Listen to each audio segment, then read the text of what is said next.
अंजलि और समीर की शादी को अभी 5 महीने ही हुए थे कि इन दोनों के वैवाहिक जीवन में लड़ाई झगड़े होने लगे और इसी लड़ाई में किसी बात को लेकर दोनों के बीच तकरार होने लगती और इस लड़ाई झगड़े में इनका सुखमय प्यार धूमिल होता गया।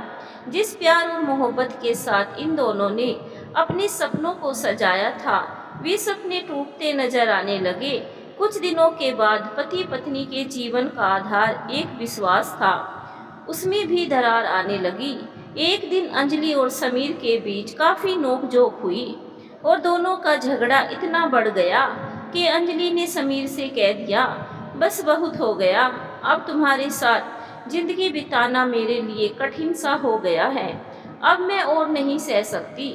समीर अंजलि की इस बात पर उसे जवाब दे ही दिया, मैं भी तुम्हें झेलते हुए तंग आ गया हूँ, तुमसे शादी करना मेरे लिए सबसे बड़ी गलती हो गई, इससे अच्छा होता मैं उम्र भर कुंवारा ही रहता।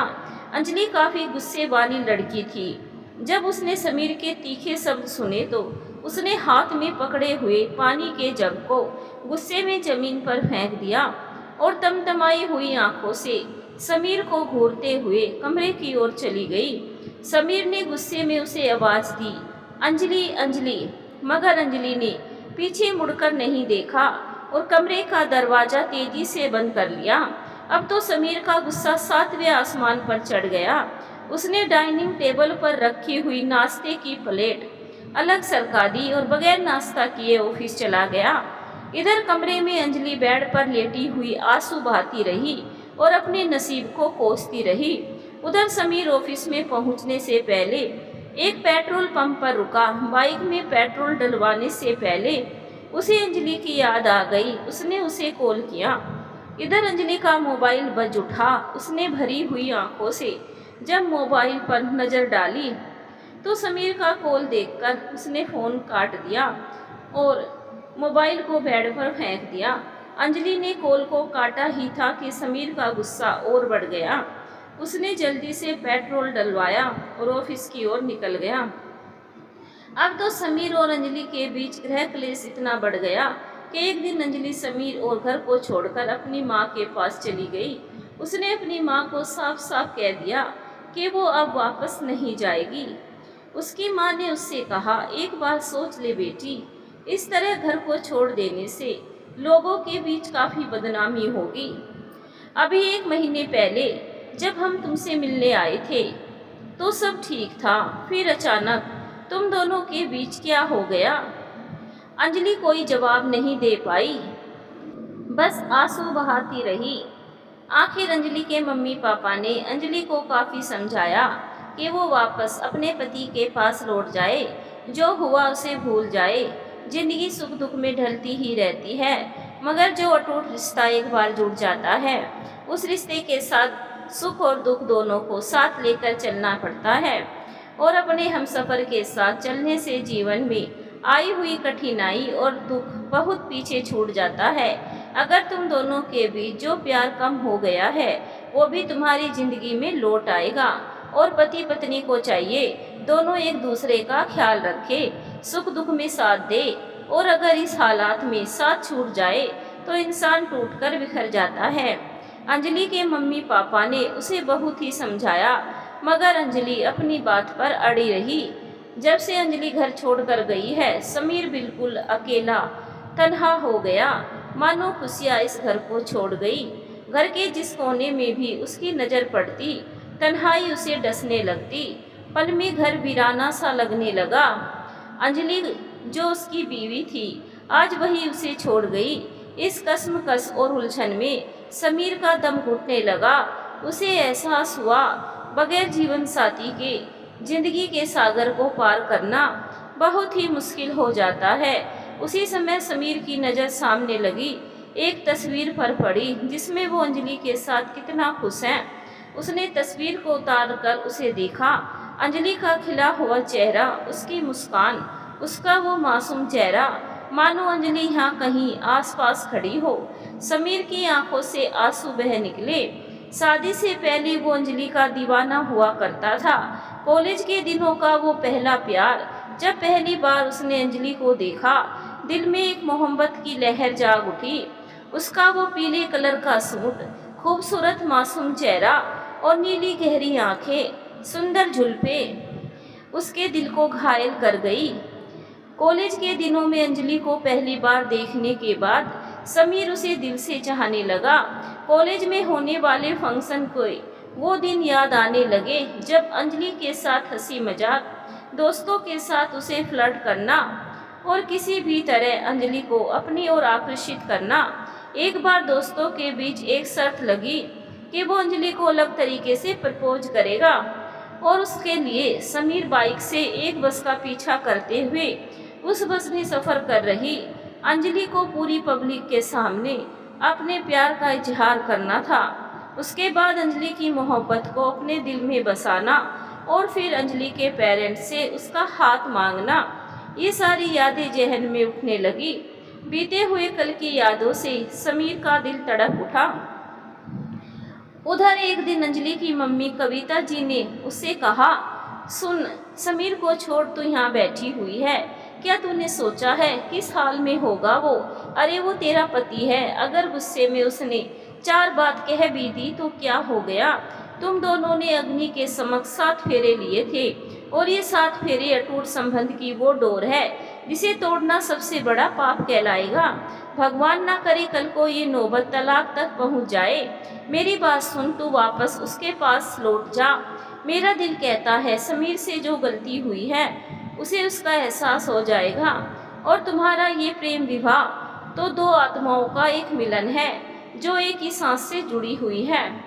अपनी मम्मी की बात का अंजलि पर गहरा असर हुआ। उस रात वो काफ़ी रोई। उसे अपनी भी गलतियों का एहसास हुआ जो तकरार उन दोनों के बीच हुई। इन सब में उसकी भी तो गलती थी। उसने समीर को छोड़कर अपने पत्नी धर्म को अपमानित किया था। समीर उसका पति है, उसकी ज़िंदगी है, उसका सब कुछ है। उसी रात दोनों के मोबाइल पर व्हाट्सएप खुला हुआ था। समीर अंजलि के प्रोफाइल फ़ोटो को देख रहा था। उसी समय अंजलि का एक मैसेज आया। समीर ने तुरंत ही अंजलि से चैट्स को क्लिक किया और उस मैसेज को पढ़ते ही उसका दिल भर उठा। उसने तुरंत ही रिप्लाई किया। उसके बाद घंटों चैटिंग होती रही। दोनों की आंखें भरी हुई थी। दूसरे दिन सुबह होते ही अंजलि अपने घर लौट आई। अंजलि के वापस लौट आने से समीर के चेहरे पर खो गई रंगत लौट आई। दिल खुशी से भर उठा। अंजलि भी अपने किए पर शर्मिंदा थी। उन दोनों को एहसास हो गया, पति पत्नी का जीवन 2 पहियों की एक गाड़ी है। अगर एक पहिया अलग हो जाए तो वो आगे नहीं बढ़ सकती। अंजलि समीर से नज़रें नहीं मिला पा रही थी।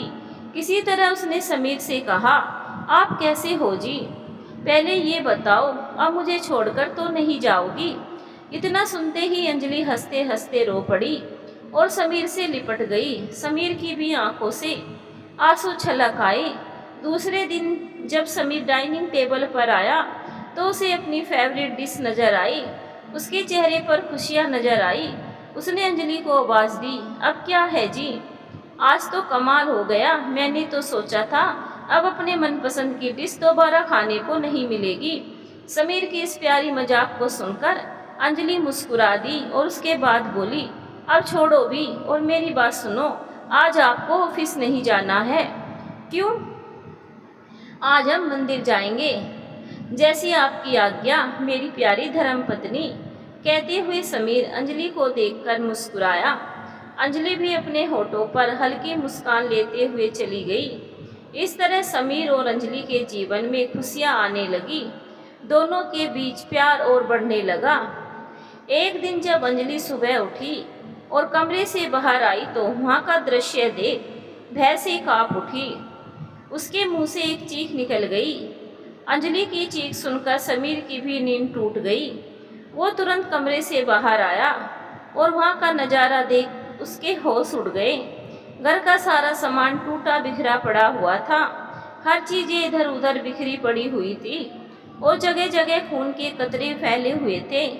दीवारों पर, सोफे पर, मेज पर और एक जगह दीवार पर खून से लिखा हुआ था, आज इतने सालों बाद मैं वापस लौट आई हूँ अपने प्रेम, अपनी मोहब्बत को लेने के लिए।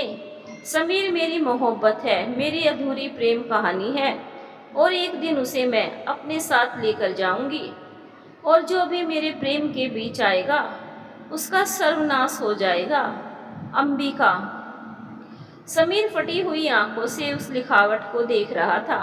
दीवार पर लिखी हुई खून की लिखावट से साफ हो रहा था, साफ जाहिर हो रहा था किसी अनहोनी के संकेत आने वाले हैं। और इस लिखावट को देख समीर और अंजलि के मन में भय उठ रहा था, और इस तरह से समीर का नाम उस लिखावट के साथ होना एक आश्चर्यजनक बात थी। चारों तरफ टूटा हुआ बिखरा सामान और जगह जगह खून के कतरे, ये सब कोई अलग ही खौफनाक कहानी को बयां कर रही थी। अंजलि ने घबराई हुई आवाज में समीर से कहा, समीर ये सब क्या है? हमें फौरन पुलिस को इन्फॉर्म करना चाहिए। अंजलि का इतना कहना ही था कि समीर घबरा गया। उसने हड़बड़ाकर फंसे हुए शब्दों में अंजलि से कहा, अंजलि इस वक्त पुलिस को सूचित करना ठीक नहीं है, और वैसे भी ये मामला कोई इतना संगीन तो नहीं है कि पुलिस को बुलाना पड़ जाए। ये तुम क्या कह रहे हो समीर? इतना कुछ हो गया और तुम? कहते हुए अंजलि ने एक नज़र दोबारा उस लिखावट पर डाली, और उसकी नज़रें उस लिखावट के नीचे लिखे हुए अंतिम शब्द पर पड़ गई, जिस पर साफ लिखा था, अंबिका। अंजलि ने समीर की तरफ देखा। समीर अभी भी हैरत में डूबा हुआ था। उसके दिमाग में खलबली मची हुई थी। बस उसकी निगाहें खून से लिखी इस लिखावट को देखे जा रही थी। इसी बीच अंजलि ने उससे कहा, समीर समीर, मगर समीर कहीं और खो ही गया था। मानो उसका कोई पुराना अतीत उभरने की कोशिश कर रहा हो। अंजलि ने उसका हाथ पकड़कर हिलाया तो समीर चौंक पड़ा। कहाँ खो गए तुम समीर? ये सब क्या है, सच बताओ। समीर, मुझसे कुछ भी छुपाने की कोशिश मत करना। अंजलि, ये तुम क्या कह रही हो? तुम ये कैसे सोच सकती हो मैं तुम्हें धोखा दूंगा? मैं कभी भी तुम्हें अंधेरे में नहीं रख सकता। ऐसा कुछ भी नहीं है। मैं किसी भी अंबिका नाम की लड़की को नहीं जानता, और ना ही इसके बारे में कभी सुना है। मेरा यकीन करो Anjali, I am telling the truth. Sameer ने अंजलि का हाथ पकड़ते हुए कहा। अंजलि शक भरी आंखों से समीर को देखती रही और उसके बाद चली गई। समीर ने उसे रोकने की कोशिश की, मगर उसके मुंह से कोई लफ्ज ही नहीं निकल पाए। अब समीर पूरी तरह बेचैन हो उठा। उसकी नज़रें अंबिका नाम के उस शब्द को बार बार देखे जा रही थी। एक तूफान दिमाग में उठ रहा था। कुछ तो ऐसा था समीर की जिंदगी में जो किसी गुजरे हुए पास्ट को बाहर लाने की कोशिश कर रहा था। उसी रात डिनर के बाद समीर स्टडी रूम में पहुंचा, जहां उसका दिल बुरी तरह धड़क रहा था।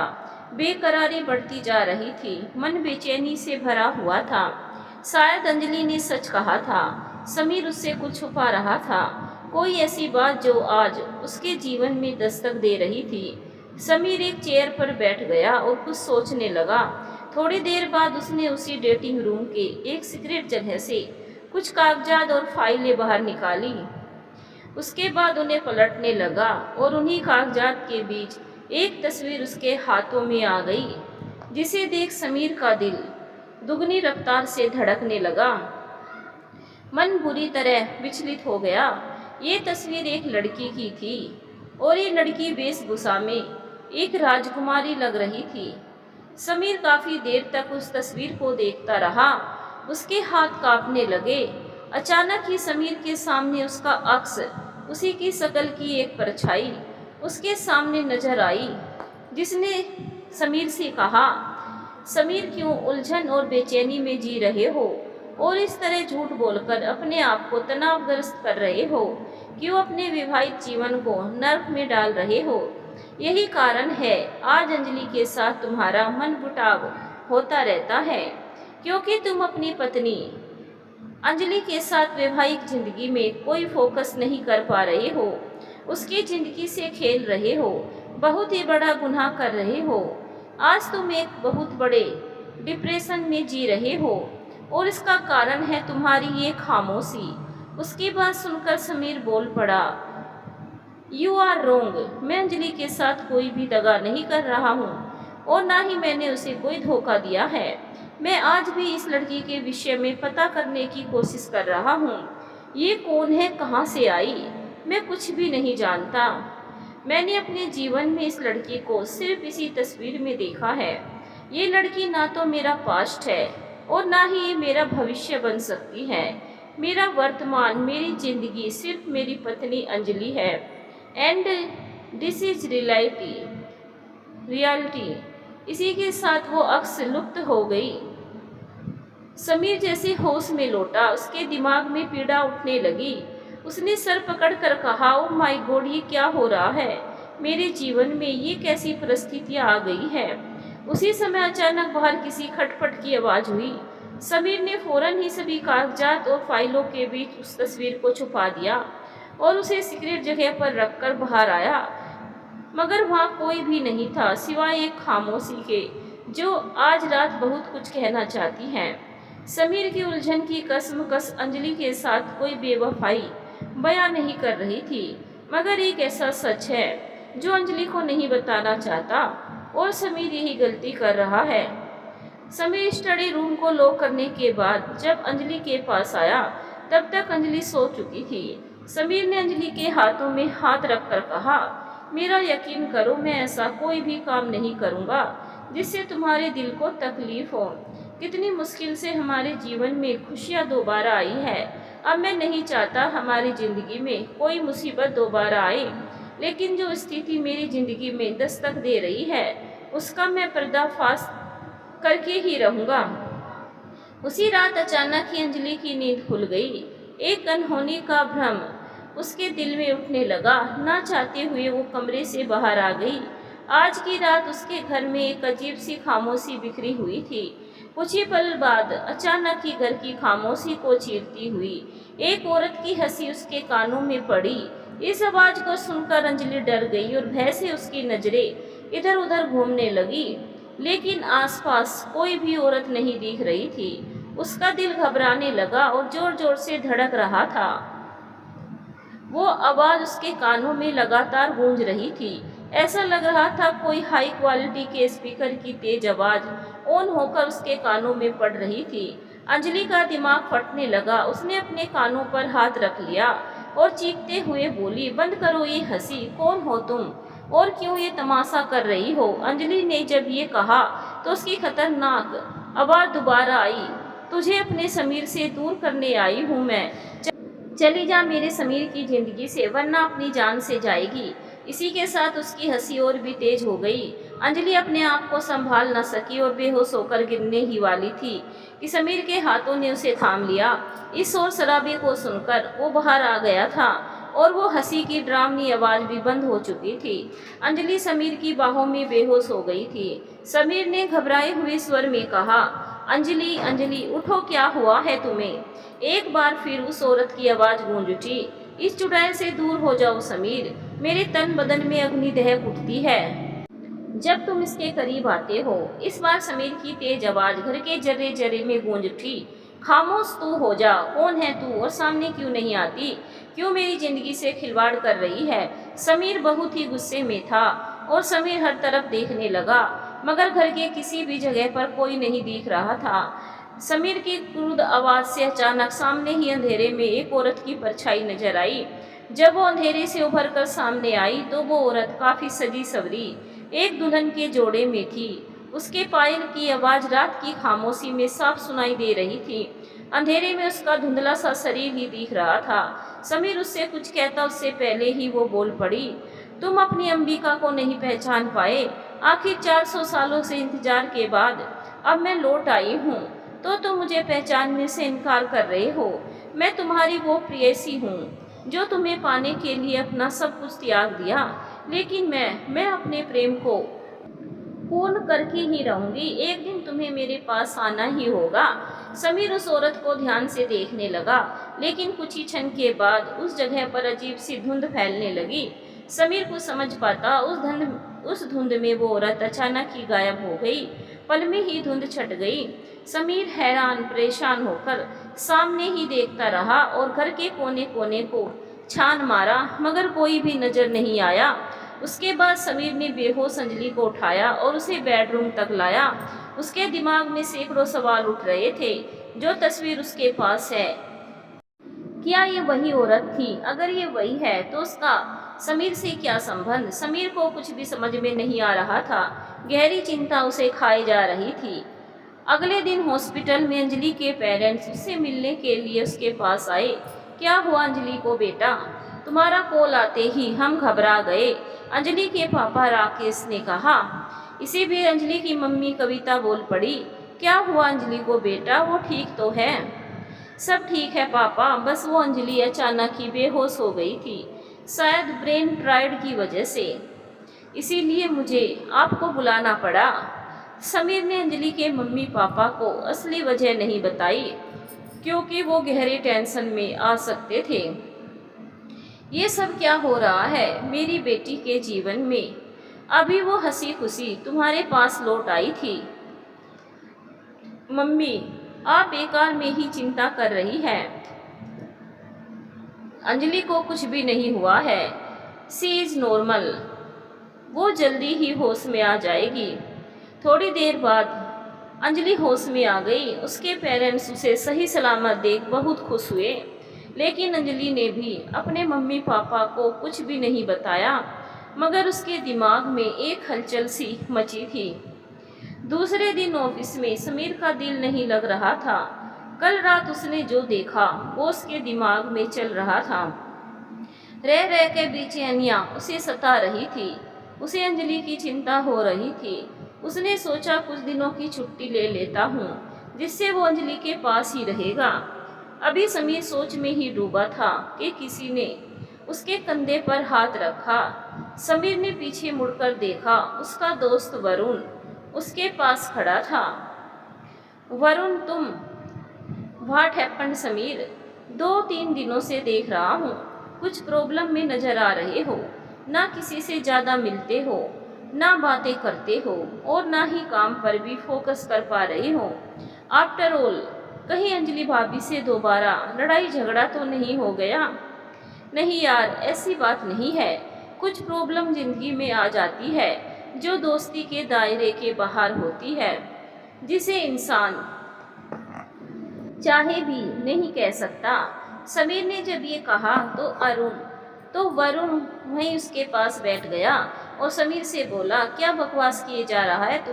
अरे अगर मेरा दोस्त गुमसुम खामोश और किसी डिप्रेशन में रहे तो क्या मैं चुप बैठ सकता हूँ? और अगर अपना दुख किसी से साझा किया जाए तो वो बहुत कम हो जाता है। What's is the matter? Varun ने जब ज़्यादा जोर दिया तो समीर कुछ पल खामोश रहा। उसके बाद एक गहरी सांस खींचते हुए अपने मोबाइल से एक फ़ोटो सेलेक्ट की और वरुण को मोबाइल पकड़ाते हुए बोला, मेरी समस्या ये तस्वीर है। वरुण ने जब उस तस्वीर को देखा तो बोल पड़ा, ये तो किसी लड़की की तस्वीर है और देखने में किसी रियासत की राजकुमारी लग रही है। इस तस्वीर का मतलब क्या है? समीर को ये तस्वीर तब मिली थी जब वो अपने पर्सनल काम में बिजी था। अचानक ही उसके हाथ में ये तस्वीर आ गई। समीर हैरान था, इन फाइलों के बीच ये तस्वीर कहाँ से आई? समीर उस तस्वीर को काफ़ी देर तक देखता रहा। उसकी कुछ समझ में नहीं आ रहा था ये सब क्या है। उसके हाथ काम नहीं कर रहे थे, माइंड पूरी तरह से बंद था। ये एक ऐसी अनहोनी थी जिसे समीर ने किसी को नहीं बताया, अपनी पत्नी अंजलि से भी नहीं। उसने उस तस्वीर को अपने पास संभाल के रखा और इस लड़की के बारे में जानना चाहा। उस दिन के बाद समीर हर वक्त टेंशन में रहने लगा और अभी जो हाल ही में अंजलि और उसके साथ जो घटना घटी उसे भी समीर ने वरुण को बताया। सारी सच्चाई जानने के बाद वरुण हिलसा गया।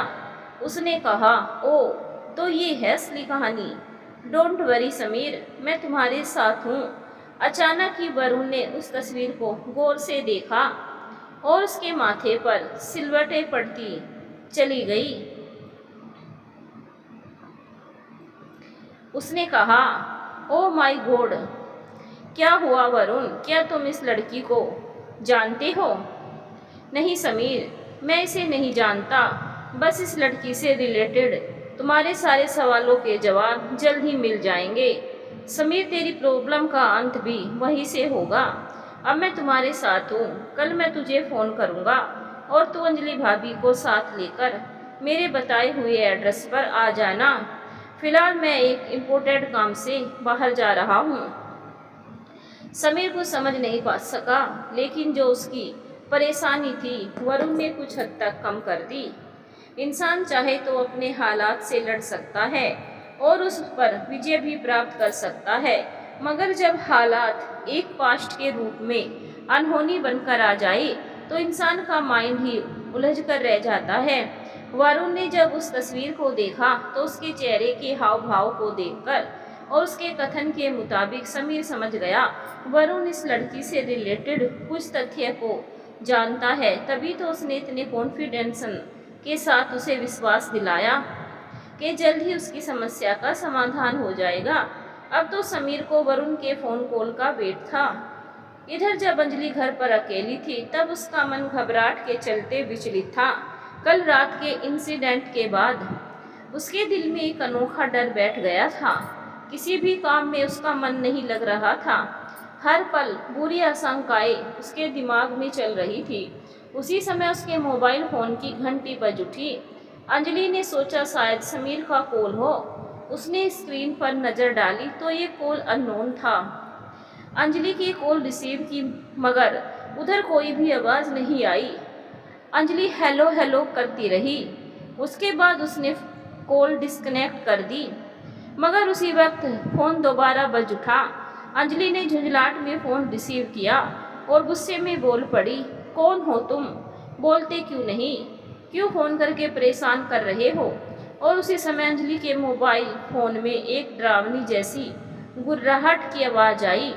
अंजलि के साथ हाथ से मोबाइल छूटकर नीचे गिर गया और अंजलि डर से 2 कदम पीछे हट गई। मोबाइल फ़ोन से आने वाली भयानक गुर्राहट अब एक खतरनाक औरत के शब्दों में बदल गई। मैंने तुझसे कहा था मेरे समीर की ज़िंदगी से दूर चली जा, मगर तू नहीं मानी। अब अंजाम भुगत। तेरी ज़िंदगी में ऐसी विनाश की आंधी लाऊंगी, तू चाहकर भी समीर के आसपास भी नहीं भटक पाएगी। और उसके बाद ठाकों से मोबाइल फ़ोन गूंज उठा। अंजलि पूरी तरह से एक घबराहट के साथ हैरान थी। ये कौन है और इसे मेरा नंबर कहाँ से मिला? उसी समय फ़ोन कट गया। अंजलि ने रिसीव हिस्ट्री से उस नंबर को निकाला और कांपते हुए हाथों से उस नंबर को डायल किया, मगर ये क्या, अब वो नंबर बंद था। अंजलि का दिमाग साए साए कर उठा। इतनी जल्दी ये नंबर कैसे बंद हो गया? उसके साथ जो हो रहा था, ये रूहानी शक्तियों का जाल है या इंसानी साजिश? अंजलि काफ़ी टेंशन में आ गई। उसने जल्दी से कुछ टैबलेट खाई और एक सोफे पर बैठ गई। गहरे तनाव में उसके दिमाग में उथल पुथल होने लगी। अचानक उसने महसूस किया किसी भारी कदमों की आहट इस घर में साफ सुनाई दे रही है। उसकी निगाहें चारों ओर घूमने लगी। उसने हड़बड़ाहट में समीर को कॉल करना चाहा, लेकिन उसी समय घर में रखा हुआ सामान तेजी से नीचे गिरने लगा और घर में अजीबोगरीब डरावनी आवाज़ें अंजलि को हद से ज़्यादा परेशान करने लगी। अब अंजलि खौफ से जड़ हो गई। शरीर तेजी के साथ कंपन करने लगा। धीरे धीरे उसका शरीर स्थिर होने लगा और मुंह से आवाज़ भी नहीं निकल पा रही थी। ऐसी हरकतें होने लगी जिससे अंजलि एक डर के साए में समाती चली गई। कुछ ही देर बाद उसके सामने एक खतरनाक चेहरा आया। जो चेहरा उसे सामने दिखा वो बहुत ही भयानक और खौफ से भरा हुआ था। अंजलि ये सब देखकर बेहोश हो गई। समीर जब घर लौटा तो घर का दरवाज़ा खुला था। घर की खामोशी उसे डंक मार रही थी। सारा सामान इधर से उधर पड़ा हुआ था। पूरे घर में उथल पुथल मची हुई थी। ये देख समीर की जान हलक में अटक गई। उसने घबराई हुई आवाज़ में अंजलि को आवाज़ दी, मगर एक सन्नाटा ही दिख रहा था। अब तो उसका दिल बेकाबू हो गया। उसके बाद अंजलि उसे बेहोशी की हालत में सोफे पर नजर आई। समीर दौड़कर उसके पास आया और उसे बाहों में लेकर बोला, अंजलि अंजलि। समीर ने फ्रिज से ठंडा पानी लेकर अंजलि के चेहरे पर डाला। वो होश में आई और एक टक निगाहों से चारों ओर देखने लगी। वो इन सब घटनाओं से शॉक्ड में आ गई थी। वो कुछ भी नहीं बता पा रही थी। किसी तरह से समीर ने उसे संभाला। अब अंजलि ने समीर के सामने देखा तो अंजलि समीर से लिपटकर रो पड़ी। उसने कहा, ये क्या हो रहा है हमारी जिंदगी में? वो कौन है जो हमारे पीछे पड़ी है? क्यों हमें जीने नहीं देती? बस अंजलि, अगर तुम टूट गई तो मैं भी बिखर जाऊंगा। तुम मेरी जिंदगी हो। अगर तुम ही मुझसे अलग हो गई तो मैं जीते जी मर जाऊंगा। जो गर्दिश का दौर हमारी जिंदगी में आया है उसे हम दोनों मिलकर दूर करेंगे। कहते हुए समीर ने अंजलि को आगोश में ले लिया। दूसरे दिन समीर के पास वरुण का कॉल आया और उसने समीर को अकेले ही बुलाया। आज समीर को उसके साथ किसी शख्स से मिलने जाना है। जो तस्वीर समीर ने उसे दिखाई थी, उस तस्वीर वाली लड़की की संपूर्ण जानकारी उसी इंसान से हासिल होगी। समीर ने वरुण से मिलने से पहले अंजलि को उसके मम्मी पापा के पास छोड़ दिया, क्योंकि यहाँ पर महफूज रह सकती है। उसके बाद वो अरुण के साथ कार में सफ़र करते हुए शहर से बाहर निकल आया। उत्सुक होकर समीर ने वरुण से पूछा, वरुण, आखिर हम कहाँ जा रहे हैं? ये तो तुमने बताया ही नहीं। समीर, जब मैंने उस तस्वीर को देखा तो मुझे एक झटका सा लगा। मैंने गौर किया, इस तस्वीर वाली लड़की को मैंने कहीं देखा है। दिमाग पर जब मैंने ज़्यादा जोर डाला तो मुझे याद आया, इसी शक्ल की लड़की से मैं मिल चुका हूँ। कहाँ पर? समीर ने बेचैनी से कहा। डोंट वरी समीर, हम वहीं जा रहे हैं। बहुत ही जल्द तुम्हारी जिज्ञासा खत्म हो जाएगी। वरुण ने कार को ड्राइव करते हुए बोला और कार को हाईवे से राइट टर्न लेकर दूसरे रास्ते पर आ गया। तकरीबन 10-15 किलोमीटर चलने के बाद वो एक सुनसान जगह पर बने हुए एक घर के पास आया। वरुण ने डोरबेल बजाई, लेकिन दरवाज़ा तो खुला था। दोनों घर के अंदर आए। वहाँ कोई नज़र नहीं आ रहा था। तभी अचानक ही समीर आश्चर्यचकित हो गया और उसका विजन घर की दीवारों पर हर तरह पेंटिंग की तस्वीरें लगी हुई थी। हर तरह की पेंटिंग की तस्वीरें लगी हुई थी और उन तस्वीरों में समीर अपने आप को उसी लड़की के साथ पाया जिस लड़की की तस्वीर उसके पास थी। हर पेंटिंग में वो अलग अलग पोज में उसके साथ नजर आ रहा था। ये सब देख समीर के पैरों तले जमीन खिसक गई। दिमाग घूम गया। समीर, इन तस्वीरों में तुम्हें इस लड़की के साथ देखकर मैं हैरान हूँ। आखिर क्या संबंध है तुम्हारा इससे? क्या मतलब है तुम्हारा? सॉरी समीर, मैं पहले यही कन्फर्म करना चाहता था। तभी तो हम सही निष्कर्ष पर आ सकते हैं। तभी तो मैं तुम्हारी हेल्प कर पाऊंगा यार। वरुण, तुम भी मुझे गलत ही समझ रहे हो। मेरा इस लड़की से कोई रिलेशन ना कभी था और ना है। Understand my point Varun. अभी दोनों की बहस चल ही रही थी कि किसी के कदमों की आहट सुनाई दी। दोनों की नज़रें आने वाले पर रुक गई और सामने एक आदमी नजर आया जो इस घर का मालिक था। देखने में एक बूढ़ा इंसान था। एज तकरीबन 70 के आसपास की होगी। सर के बाल और दाढ़ी मूछे सफ़ेद, आंखों पर चश्मा और हाथों में पेंट लगा हुआ। वरुण ने उससे कहा, हेलो अंकल, मैं वरुण जो आपसे मिला था। ओ, तो तुम वरुण हो और ये तुम्हारे साथ? जब उसकी समीर पर नज़र पड़ी तो उसकी आंखों में एक चमक आ गई। उसने समीर से कहा, तुम? मैं कह नहीं सकता तुम्हें देखकर मुझे कितनी खुशी हो रही है। इतने सालों बाद तुम वापस आ गए बेटा। देखो, आज भी मैंने तुम्हारी प्रेम कहानी को जीवित रखा है इन तस्वीरों के माध्यम से, जो ये नहीं भूलने देती। सच्चा प्रेम कभी नहीं मिटता। ये आप क्या कह रहे हैं अंकल? मेरी तो कुछ भी समझ में नहीं आ रहा। कैसे समझोगे बेटा? मैं गुजरे हुए कल की बात कर रहा हूँ और तुम एक जन्म का सफ़र तय कर चुके हो। This is nonsense. ये क्या है? जन्म प्रेम कहानी? और ये सब तस्वीरें, आप है कौन? मैं एक कुशल चित्रकार प्रेमानंद हूँ, जिसने राजकुमारी अंबिका की कई तस्वीरें बनाई थी, और तुम उसके वही पूर्व प्रेमी थे, जिसकी प्रेम कहानी का दर्दनाक अंत हुआ था। समीर को उसकी बातों से बोरिंग फील होने लगी। वरुण, तू मुझे गलत जगह पर ले आया है। यहाँ पर सिर्फ टाइम पास हो सकता है और कुछ नहीं। वरुण, चलो यहाँ से। इससे पहले समीर वहाँ से निकल जाता, वो चित्रकार बोल पड़ा, ठहरो बेटे, तुम मुझसे पीछा छुड़ा सकते हो, मगर अपने उभरने वाले अतीत को झूठा साबित नहीं कर सकते, क्योंकि मुक्ति तुम्हें मिली है, लेकिन वो आज भी तुम्हारे प्यार को ढूंढ रही है और तुम्हें इस समस्या से निपटना होगा।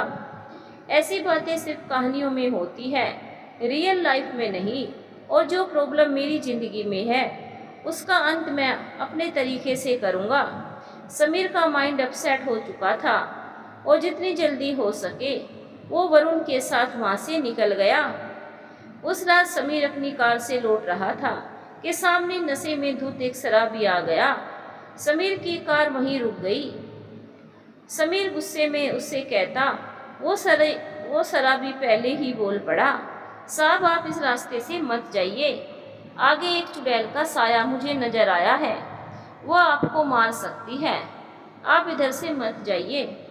समीर को शराबी पर गुस्सा तो आ रहा था, मगर उससे उलझना बेकार था। समीर ने कार स्टार्ट की और वहाँ से निकल गया। वो शराबी नशे में बड़बड़ाता रहा। आगे जाने पर समीर को एक औरत की छाया नजर आई। उसने गाड़ी स्लो की। उसी पल एक पायल की झनकार उसके कानों में पड़ी। अब समीर वहीं रुक गया। एकाएक ही एक औरत उसके सामने दिखी। रात का धुंधला अंधेरा था, इसीलिए क्लियर साफ नहीं दिख रहा था, मगर समीर ने इतना जरूर देखा, वो औरत एक घूंघट में थी।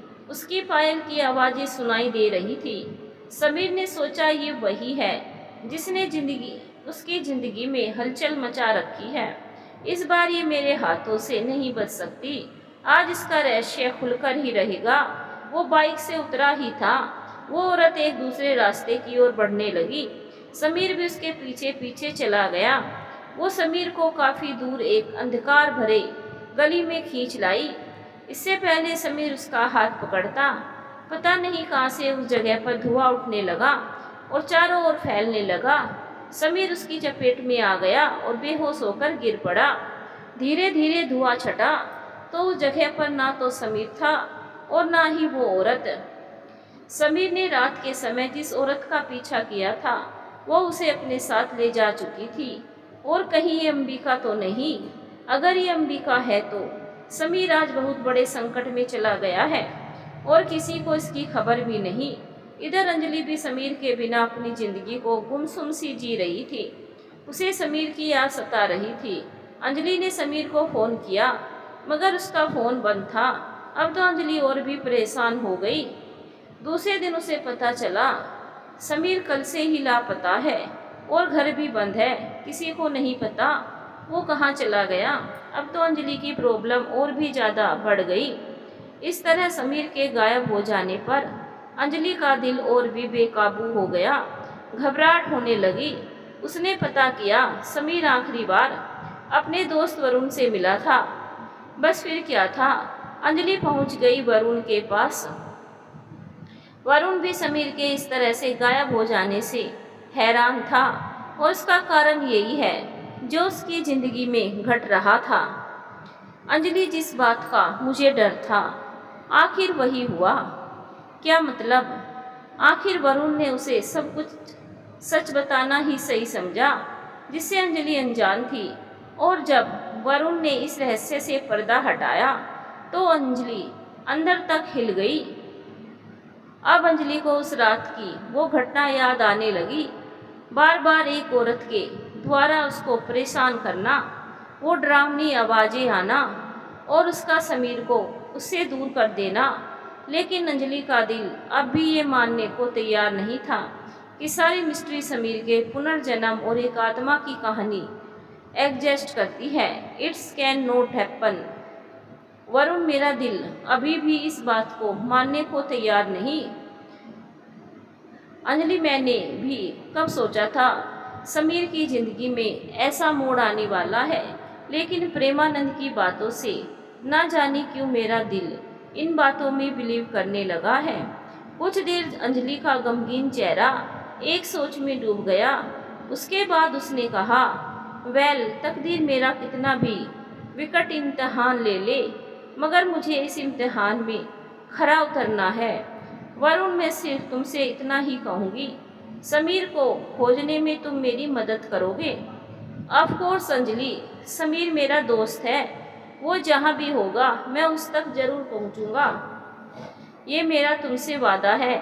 थैंक यू वरुण, अंजलि ने उससे कहा। उसके बाद वरुण के पास सीधे अपने बंद पड़े घर में लौट आई। आखिर अंजलि ने बंद पड़े अपने घर को खोल उसमें प्रवेश किया। सभी चीजें, सारा सामान अस्त व्यस्त पड़ा हुआ था। धूल मिट्टी वहां जमा हो गई थी। घर बिल्कुल वीरान सा हो गया था। अपने घर में कदम रखते ही अंजलि के जहन में धुंधली यादें बसने लगी। समीर के साथ बिताए गए प्यार भरे वो लम्हे, वो हंसी मजाक, मौज मस्ती, उनका तकरार, लड़ना झगड़ना, एक दूसरे से रूठना और मनाना, सभी चीजें मानो सामने दिख रही हो। इन पलों को महसूस करते हुए अंजलि की आंखें दुख से नम हो गई। उसके बाद अंजलि ने घर की साफ सफाई शुरू की, सभी चीज़ों को उनकी जगह पर सेट किया।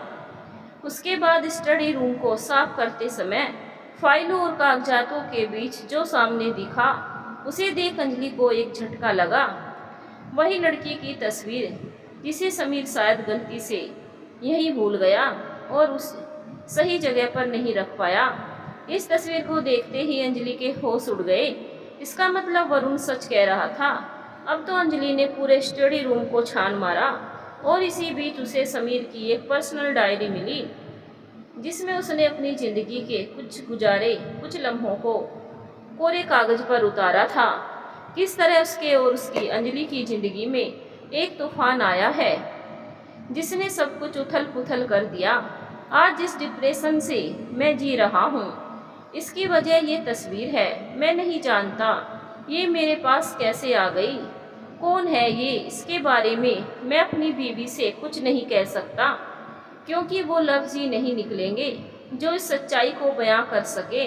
अंजलि गुस्से वाली और एक सख्त मिजाज लड़की है, कहीं वो इसका गलत मतलब ना निकाल ले, यही डर रहता है। और जो घटनाएं हो रही है वो सब इस तस्वीर से रिलेटेड कहानी को ही दर्शा रही है। आज मेरी तकदीर और हालात मुझे किसी भी मोड़ पर लाकर खड़ा कर दे, मगर सच तो यही है, मैं आज भी अंजलि को बेइंतहा मोहब्बत करता हूँ। डायरी पढ़ते हुए अंजलि की आंखें भीगी जा रही थी, दिल तड़प रहा था, जुदाई के लम्हे मन को कचोट रहे थे। अंजलि ने डायरी को बंद कर दिया और उसे वहीं रख दिया। समीर के लिखे हुए लफ्ज छिपे हुए वफा को बयां कर रही थी और सच को सामने ला रही थी। अब चाहे ये शैतानी बला हो या कोई अनोखी मुसीबत, अंजलि ने तय कर लिया वो समीर को वापस लाकर ही रहेगी, लेकिन अपने तरीके से। अंजलि ने समीर से के लापता हो जाने की मिसिंग रिपोर्ट पुलिस में दर्ज नहीं कराई और ना ही इस घटना का जिक्र किसी से किया, बल्कि कुछ और ही तरीका निकाला। उसने अपने एक पुराने खास friend private detective Vyomkesh Bakshi को बुलवाया। अंजलि का कॉल मिलते ही डिटेक्टिव व्योमकेश बख्शी अंजलि के पास आ गया। व्योमकेश बख्शी एक काबिल, जाबाज, साहसी और क्रिएटेड डिटेक्टिव था, जिसने कई अनसुलझे केसों को सुलझाया है और वो अंजलि का खास दोस्त भी है। व्योमकेश, तुमने आज तक मर्डर मिस्ट्री के केस को बहुत इंटरेस्टिंग तरीके से सोल्व किया है, लेकिन आज तुम्हें मेरे लिए एक अनोखी केस पर काम करना होगा। क्या तुम मेरे लिए ये जोखिम उठा सकते हो? व्योमकेश ने कॉफी का कप मेज पर रखकर अपनी आंखों पर लगे हुए ब्लैक कलर के स्टाइलिश चश्मे को आंखों से उतारकर अंजलि से कहा, कैसी बातें कर रही हो अंजलि? अगर इस बार मेरी जासूसी के पैंतरे तुम्हारे काम आए तो ये मेरे लिए खुशनसीबी होगी। आफ्टर ऑल तुमने ही तो मुझे जीवन में आगे बढ़ने के लिए प्रोत्साहित किया था, मेरे भविष्य को उज्जवल करने में मेरी बहुत हेल्प की। अगर एक दोस्त के लिए मेरी लाइफ में रिस्क आए तो मैं पीछे नहीं हट सकता।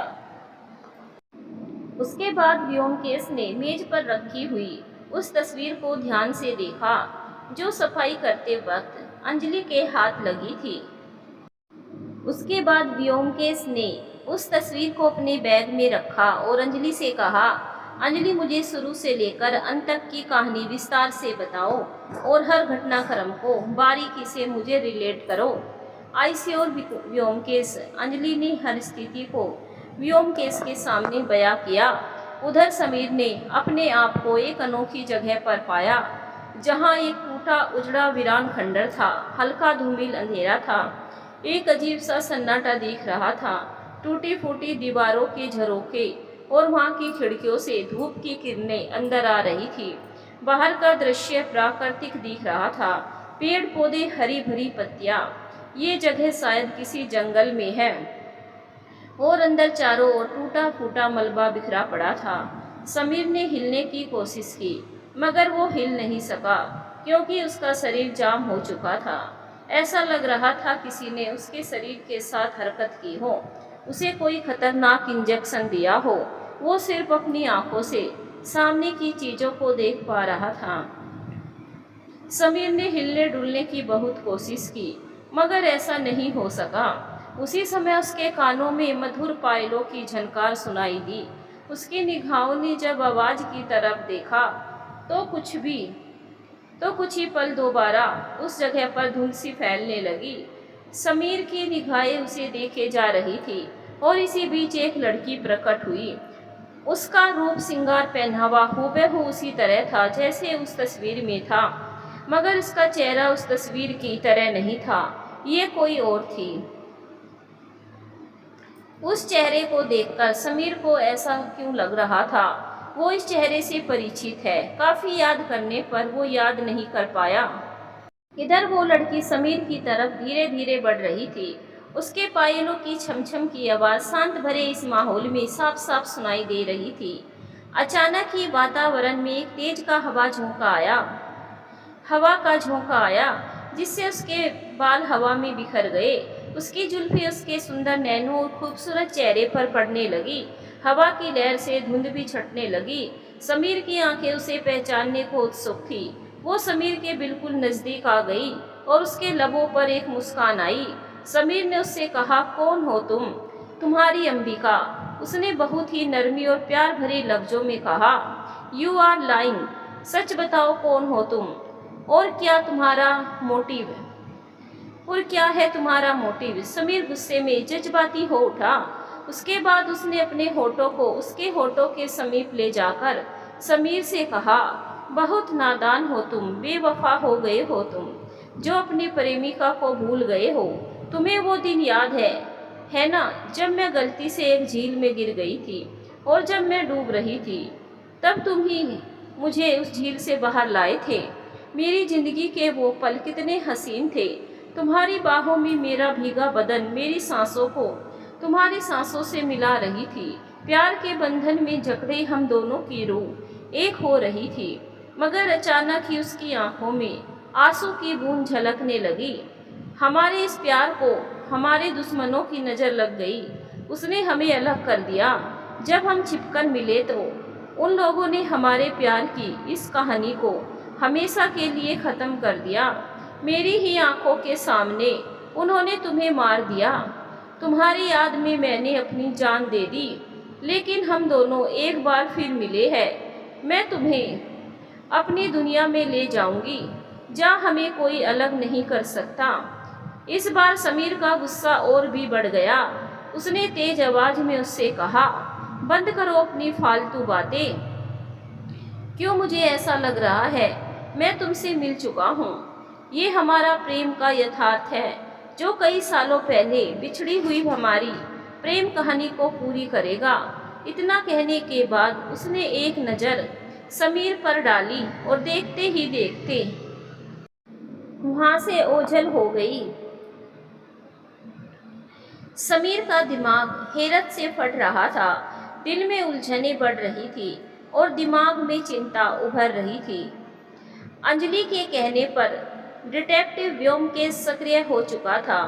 वो हर कार्य को बहुत ही गुप्त रूप से कर रहा था। उसने समीर के बारे में सारी इन्फॉर्मेशन निकाली, दोस्त दुश्मन, उसके कार्य विधि से लेकर अभी तक का जो घटा, और अब उसके हाथ वही तस्वीर भी थी जो पहले समीर के पास थी। व्योमकेश ने उस तस्वीर को अपने मोबाइल फोन में इमेज के रूप में कैप्चर किया और उसके बाद उसने उस तस्वीर को बहुत ही ध्यान से देखा। उसके बाद समीर के लैपटॉप को टेक्नोलॉजी के तहत अच्छे से अध्ययन किया। अभी तक डिलीट डेटा के थ्रू जो रिमूव हुआ है वो सब डिटेक्टिव व्योमकेश के सामने था। गुजरे हुए रियासत चित्तौड़गढ़ की राजकुमारी अंबिका पहली बार व्योमकेश के सामने एक अनोखा विचित्र केस था, लेकिन वो इसे भी अपनी जासूसी के तीव्र दिमाग के बल पर सोल्व करेगा।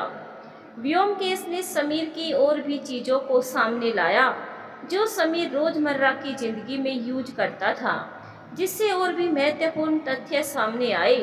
अचानक ही व्योमकेश का माइंड घूमा।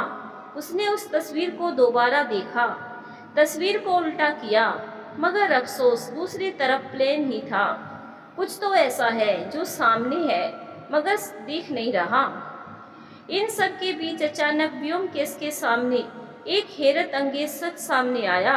समीर के पास से एक अनोखे मैसेज का मिलना और इस मैसेज का संबंध सीधा एक ही जगह पर फिक्स होता है। गुजरे हुए रियासत चित्तौड़गढ़ की राजकुमारी अंबिका। अब डिटेक्टिव व्योमकेश का दिमाग हिल सा गया। अंबिका जो एक अनसुलझी पहेली थी, जो सबसे ज़्यादा इम्पोर्टेंट है, इसी अंबिका का रहस्य धीरे धीरे सामने आ रहा था। डिटेक्टिव ने रियासत चित्तौड़गढ़ के इतिहास को रीड करना शुरू किया। रियासत चित्तौड़गढ़ महाराजा जयसिंह के समय में उनकी बेटी अंबिका की एक प्रेम कहानी उसी समय में आरंभ हुई थी। उसी रियासत में राजघराने की सेवा में नियुक्त एक व्यक्ति भी था जिसका नाम विक्रम था। विक्रम एक गठीले बदन का सुंदर नवयुवक था। ऐसे में राजकुमारी अंबिका उस पर मोहित हो गई थी और विक्रम से मोहब्बत करने लगी थी। लेकिन ये एक शर्मसार और उस राजघराने की परंपरा के विरुद्ध था। जब महाराज जयसिंह को इसके मोहब्बत की इस कहानी का ज्ञात हुआ तो उन्होंने क्रोध में आकर विक्रम को मौत की सजा दी। विक्रम की मौत के साथ ही अंबिका ने भी उसी राजभवन के एक अग्निकुंड में कूदकर अपनी जान दे दी और इस तरह से इस प्रेम कहानी का अंत हुआ। आगे चलकर यही रियासत इस देश के साथ विलय हो गया। वर्तमान में इसके वंशज आज की सियासत से जुड़े हैं और जनता की सेवा में लीन है। लेकिन कुछ लोगों का कहना है राजकुमारी की आत्मा भटक रही है और अपने प्रेम को तलाश कर रही है। व्योमकेश को चित्तौड़गढ़ के इतिहास और अंबिका की इस प्रेम कहानी से समीर का कांटेक्ट होना कॉमन नहीं लग रहा था और ना ही इस पर बिलीव करना ठीक है। मगर जो आत्मा समीर के नज़दीक आ रही है, क्या वो अंबिका है? फिलहाल देखते हैं आगे और क्या तथ्य सामने आते हैं।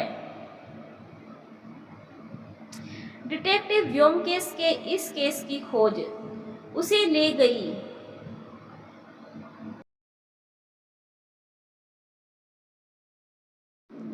एक चित्रकार के पास।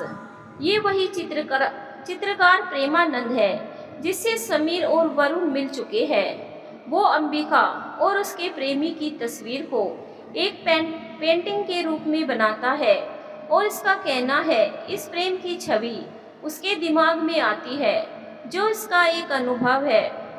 जब व्योमकेश उसके निवास स्थल पर पहुंचा तो वहाँ पर उस चित्रकार की लाश मिली जिसकी किसी ने हत्या कर दी थी। व्योमकेश हैरान हो गया। उस चित्रकार की लाश की गर्दन पर भयानक नाखूनों के निशान दिख रहे थे, मानो किसी ने इसका गला दबाकर इसकी हत्या की थी। जगह जगह डेड बॉडी पर खरोंचों के निशान थे। उस घर में सिर्फ पेंटिंग के रूप में एक ही तस्वीर पड़ी थी जिस पर खून के छींटे लगे हुए थे, और उस तस्वीर में समीर एक लड़की के साथ दिख रहा था। इस तस्वीर को देखकर व्योमकेश का दिमाग घूमा। उसने उस तस्वीर को उठाया और उसे ध्यान से देखा। उसके दिमाग में कुछ सवाल आने लगे। उसके बाद उसने उस तस्वीर को अलग रख लिया और लाश के पास आकर उसकी कई फोटो खींच ली और उसकी तलाशी लेने लगा। उस लाश से एक कार्ड मिला। ये एक आर्टिस्ट कार्ड था। ये इंसान एक थिएटर एक्टर है जिसका नाम दीपक है, तो एक चित्रकार के रूप में यहाँ क्या कर रहा है। तभी व्योमकेश को लगा कि इसकी दाढ़ी मूछें शायद नकली है, और सच में उसकी दाढ़ी मूछें नकली ही थी। अब कहानी धीरे धीरे खुलकर सामने आ रही थी। अचानक ही उस घर में भयानक डरावनी आवाजें आने लगी। एक हवा का झोंका दरवाजे की तरफ से आया। इसी बीच व्योमकेश को खून से लिखी एक और लिखावट नजर आई, जो इस प्रकार थी। मेरी मोहब्बत के बीच जो भी आएगा उस पर एक आत्मा का कहर टूटता रहेगा। डिटेक्टिव व्योमकेश की नजरें अलर्ट होकर घर में चारों ओर देख रही थी। कुछ ही पल में वो डरावनी आवाज आनी बंद हो गई। सब कुछ शांत हो गया। व्योमकेश ने सारे क्लू को इकट्ठा किया और गुप्त रूप से इस मर्डर की सूचना पुलिस को दे दी। पहली बार व्योमकेश एक ऐसे केस में उलझा है जो बहुत ही पेचीदा है। वो जितना भी इसे सुलझाने की कोशिश कर रहा है उतना ही उसमें उलझता जा रहा है।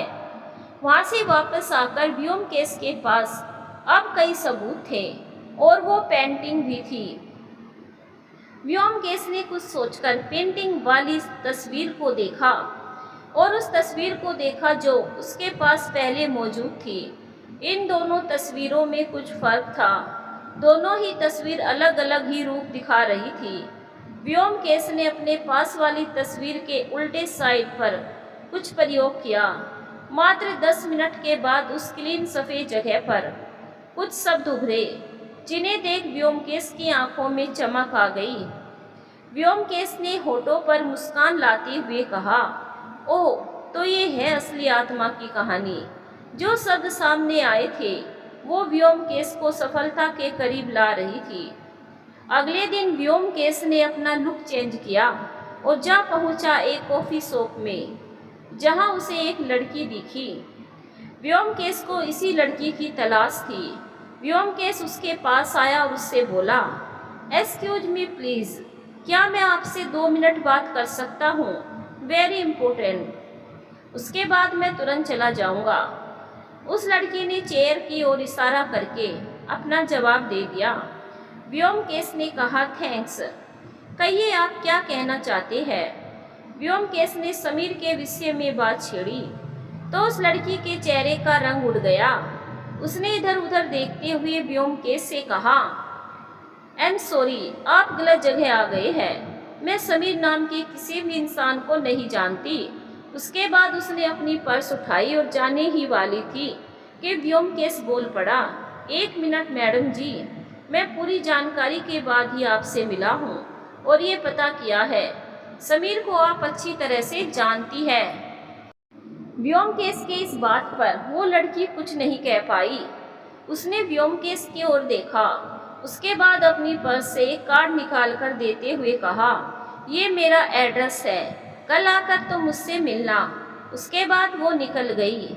व्योमकेश ने उस कार्ड को देखा। उस लड़की का नाम मीनाक्षी अग्रवाल था। पेशे से एक फेमस साइकोटिक की असिस्टेंट थी। दूसरे दिन व्योमकेश उससे मिला उसी गेटअप में और समीर के विषय में चर्चा हुई। ये भी पता चला समीर क्यों उससे मिला था। इसी बीच व्योमकेश का हिडन कैमरा उसके शर्ट के फैशन पट्टी पे छिपा हुआ दोनों की बातचीत को रिकॉर्ड कर रहा था। थोड़ी देर बाद व्योमकेश उससे मिलकर वापस आ गया। वो कामयाबी की ओर बढ़ रहा था। एक्चुअली व्योमकेश को उस तस्वीर में एक स्टूडियो का एड्रेस मिला था जो शब्दों में उभर कर सामने आया था, और उस तस्वीर को किसी ने डिजाइन करवाया था। वो कौन था ये व्योमकेश ने पता कर लिया और वो आज उसी की ओर बढ़ रहा है।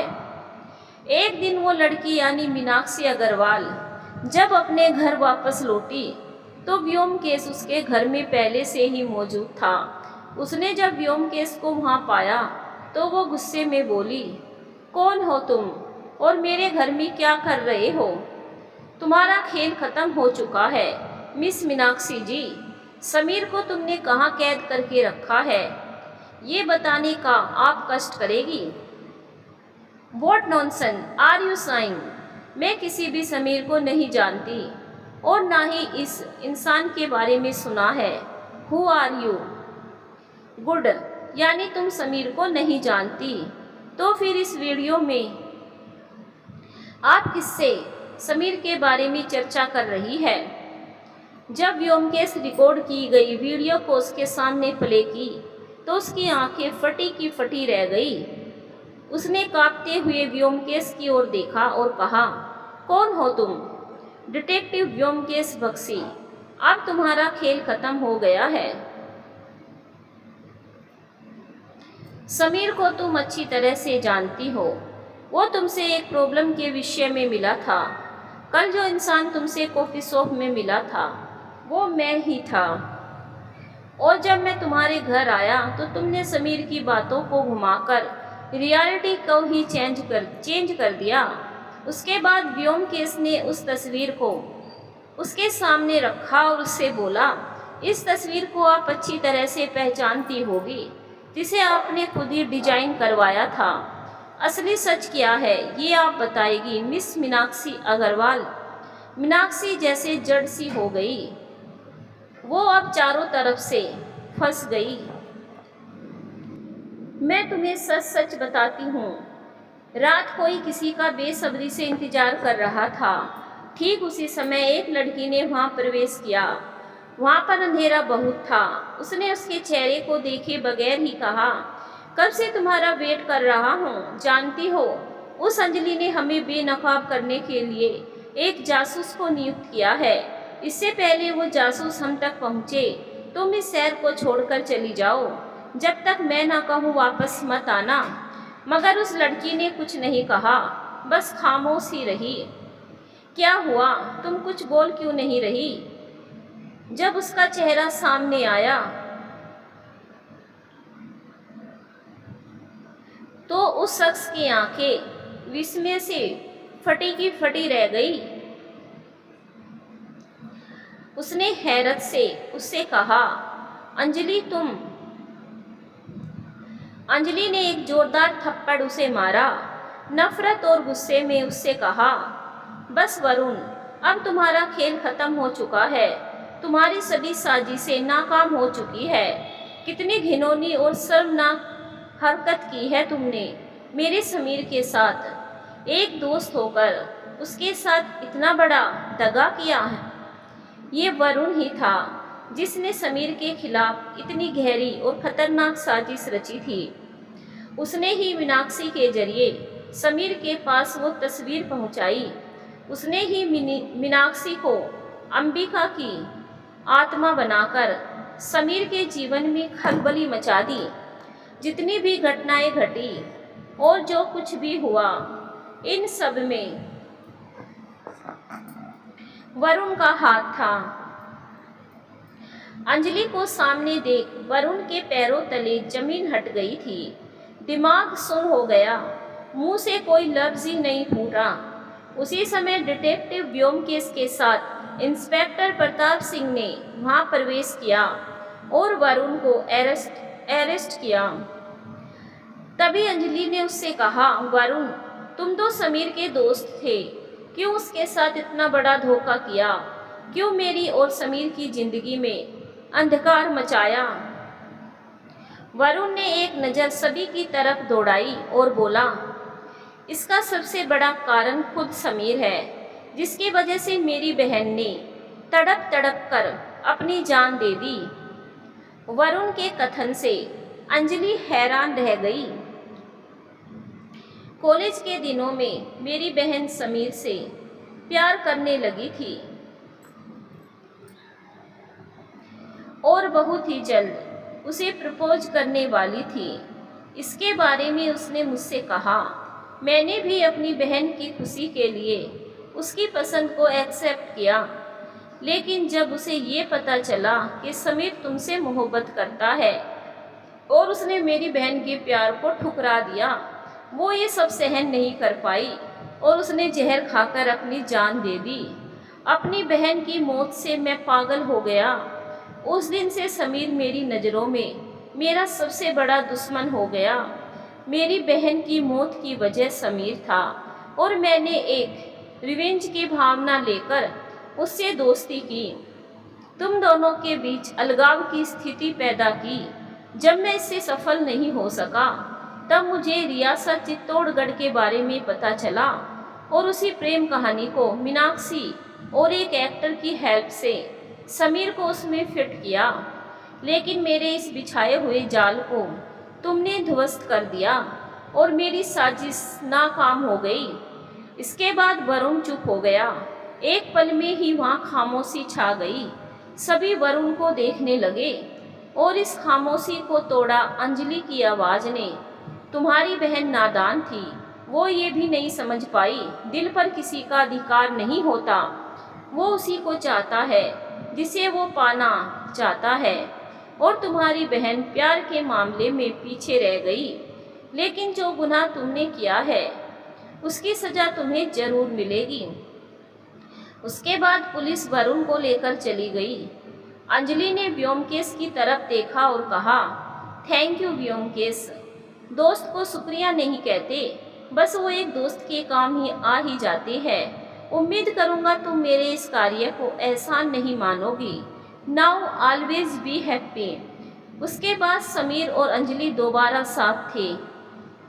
समीर ने अंजलि से कहा, सोचा नहीं था हम दोबारा मिल सकेंगे। ऐसा कैसे हो सकता है? हम दोनों की जिंदगी तो आपस में जुड़ी है, जो हमें ज़्यादा दिनों तक दूर नहीं रख सकती। समीर के होठों पर एक मुस्कुराहट आई और उसने अंजलि को सीने से लगा लिया। दोनों ने एक साथ बोला, ना जुदा होंगे हम।